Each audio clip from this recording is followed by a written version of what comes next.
Hello, my peeps. It's your girl, Connie C. Walcott. I know it has been a while, and so I've decided to do a series of videos to answer some questions that you have all been asking me. I know I have answered some of these questions in some of my older videos, but I decided to respond anyway because it's 2024 and there might be some updates. So let's get into it. Now, is Kuwait safe? Is Kuwait safe for women? Is Kuwait safe for Black women? Now, these are questions that I receive ever so often in my DMs on social media. And I'm going to try my best to answer these questions based on my experiences and, of course, based on some facts. Now, let's start with some facts. And I'm going to be reading some pieces from some articles and credible websites. Now, Kuwait Times posted or published on June 17, 2023, that Kuwait sits at the 18th spot in Global Finance's latest rankings for the safest countries in the world announced recently. The ranking is topped by Ireland, the United Arab Emirates, and Qatar, respectively. Bahrain in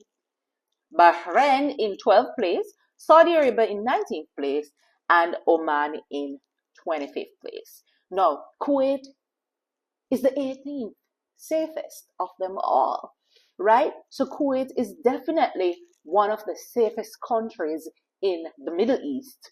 Now, the International Trade Administration posted on their website on December 30th, 2023, and they said that Kuwait has a low crime rate, stable political environment, and strong government institutions.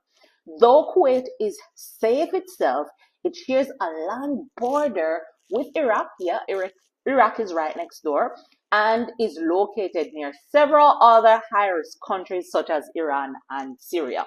Right? So though there are countries surrounding Kuwait that might not be safe, Kuwait is one of the safest countries in the Middle Eastern region. Now, one of the reasons why Kuwait's crime rate is so low is because of penalties, of course, right? Al Jazeera published on the 16th of November 2022 that Kuwait introduced the death penalty in the mid-1960s.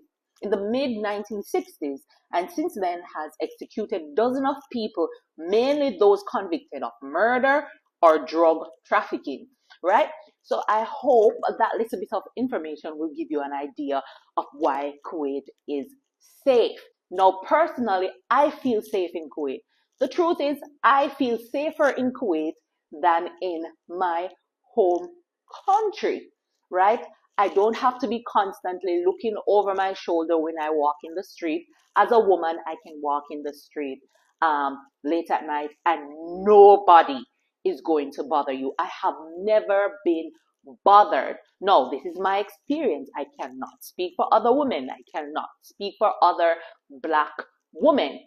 And I'm saying this because regardless, you still need to be vigilant wherever you go, whether it's Kuwait, whether it's in your home country, wherever, you still need to be vigilant and observant of your surroundings because at the end of the day, anything can happen. So my answer to this question is Kuwait feels safe to me, right? I've never had a problem. In my home country, I don't even practice to go anywhere alone in broad daylight. In my home country, there are instances where I'm being perplexed and bothered in the street, right? So I've never experienced that in Kuwait. The most I will have is people just staring, probably because they've never seen a Black person before. Especially the little kids, when they see you, they will stare, right? Men will stare at you, and then if you are dressed revealing, of course, they're going to stare at you. So I practice to dress modest. But separate and apart from that, I don't feel unsafe in Kuwait. I feel safe here. Um, I'm still vigilant of my surrounding. I still try to go out with friends and company, but I've never been bothered. And as the facts state, Kuwait is one of the safest countries in the Middle East. So I hope that answered your question. I always forget to say this because I am so out of practice. So remember to like, share, comment, and subscribe.